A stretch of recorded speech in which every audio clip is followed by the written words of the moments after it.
ईद से पहले बकरा मोटा करना हर किसी की ख्वाहिश होती है, लेकिन सिर्फ ज्यादा खाना डाल देने से बकरा मोटा नहीं होता, बल्कि कुछ ऐसी खास बातें हैं जो बकरे को मोटा और फर्ब बनाती है। मैं आपको कोई जादू बताने नहीं जा रहा, बल्कि अपना एक्सपीरियंस बताने जा रहा हूँ, जिसकी बेस पर हमने बकरों से रिजल्ट लिया है। वैसे तो हर बकरा जेनेटिक्स और सेहत के हिसाब से अलग रिस्पॉन्स देता है, लेकिन जो बातें मैं आपको बताने जा रहा हूँ वो तकरीबन हर तरह के जानवर पर फायदेमंद है। सबसे पहले ये समझे कि वजन बढ़ता किस बेस पर है।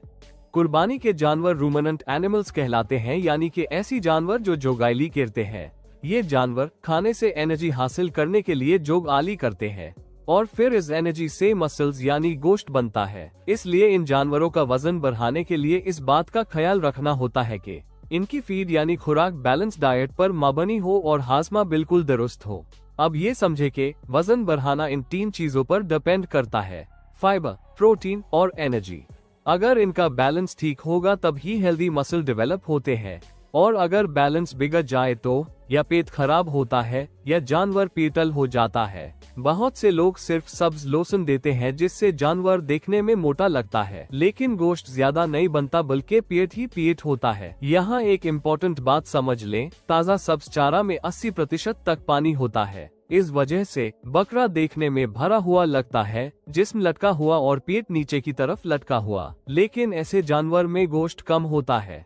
सही तरीका यह है कि सब्ज लोसन के साथ है यानी खुश्क लोसन जरूर दे।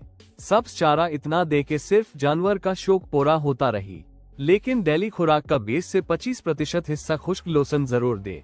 इसके अलावा सबसे नजरअंदाज चीज ये है कि लोग वक्त की पाबंदी के साथ खाना नहीं देते, बल्कि जब वो फारिग होते हैं तो खाना डाल देते हैं। अगर हर रोज मुख्तलिफ वक्त में खाना देंगे तो जानवर की जोगाली का टाइम डिस्टर्ब होगा और इसी वजह से जानवर स्ट्रेस में चला जाता है और वजन नहीं बढ़ता। ये बात याद रखें कि बकरा खुराक से कम निसाम से ज्यादा मोटा होता है। बकरा उस वक्त बेहतर वजन करता है जब रोज सेम वक्त पर खुराक मिले, रोज सेम रूटीन फॉलो हो, अचानक डाइट चेंज ना हो। इसके अलावा बहुत से लोग मेडिकल हेल्थ प्रोटोकॉल को फॉलो नहीं करते। अगर हम ये मेडिकल प्रोटोकॉल फॉलो नहीं करेंगे तो हम बेहतर रिजल्ट्स नहीं ले सकेंगे। मेडिकल प्रोटोकॉल में वाइजी तो बहुत सी चीजें होती है, लेकिन जो जरूरी चीजें हैं वो ये है: डिवर्मिंग करना, कैल्शियम पूरा करना, नमकियत पूरे करना, खुर की ट्रिमिंग करना, और कोई भी ऐसा काम ना करे जिससे जानवर स्ट्रेस में आए। कोशिश करें कि हर 2 हफ्तों के बाद बकरों के खुरों पर पिनकी का स्प्रे करें।